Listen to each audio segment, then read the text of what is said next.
Oh, it's part 6, and this is the one that I know if you're going to try to skip one on the review and not prepare yourself for the test, it's going to be this one. Why? Because there is a ton of reading to do.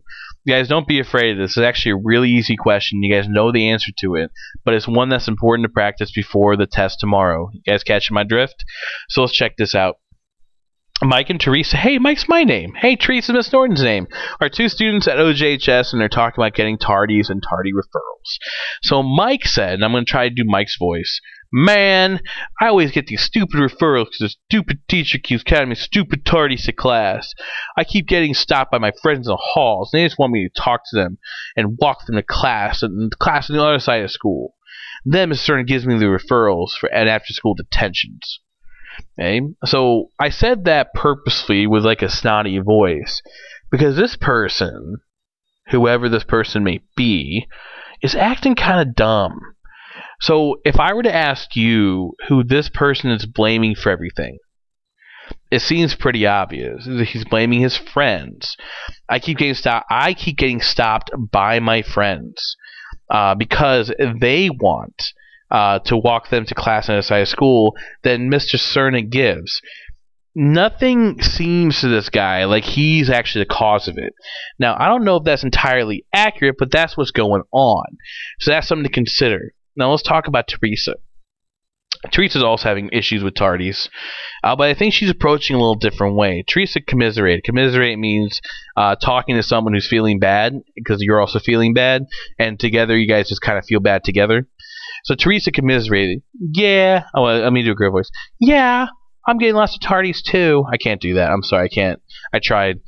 So she said, yeah, I'm getting lots of tardies too. I know I should hurry to class, but I choose to wait. Now that's a different way she's saying that. Look at that. I choose to wait until the tardy bell or hang out when I know my friends are going to be. Then when the warm bell's off, I go. And now someone that forced me to go. I'm going myself. And also when I go to math, I know I'm supposed to get my stuff out of my warm-up, but sometimes I just kind of zone. So the difference here, I think, is really obvious. Up here, Mike is blaming everybody else for what's going on, never himself. And here, even though Teresa's experiencing the same thing, she is saying, well, other people are actually other people are involved, but they're not the cause of it. I'm choosing to do these things. I'm making these choices. So when we talk about controllable or uncontrolled attributions, the term attributions comes from the word tribute. And tribute means to give. So who is doing something where they're giving the control to someone else versus taking the control themselves? Well, I think it's obvious. This person is totally Mike. This person down here is totally Teresa.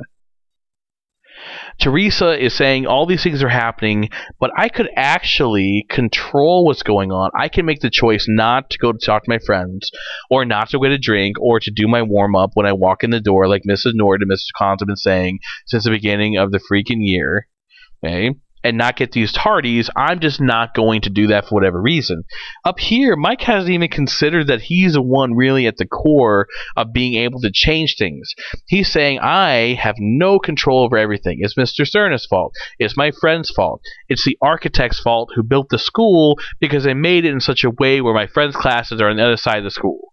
I'm not saying Mike's silly, but I'm saying Mike's not really taking the blame for anything that he should take the blame for. And that's what the difference is between uncontrollable attributions and controllable ones, okay? So salivate on all these things. Guys, you have a lot to do. You have the quiz. You have this.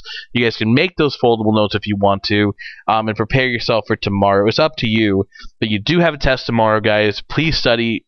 It's an opportunity to really change your grade, show us that you're learning some stuff. You guys are having a really good year. I know sometimes it gets frustrating and long, but I assure you, this has been an awesome year, and you guys are really making some progress. So here's a chance to make a little more, so take advantage of it. At least that's my advice.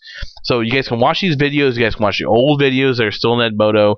If you don't know how to get on Edmodo, by all means, ask us. We'll give you the code you need so you have access at home. You guys can watch these on a phone because I'm posting them to YouTube.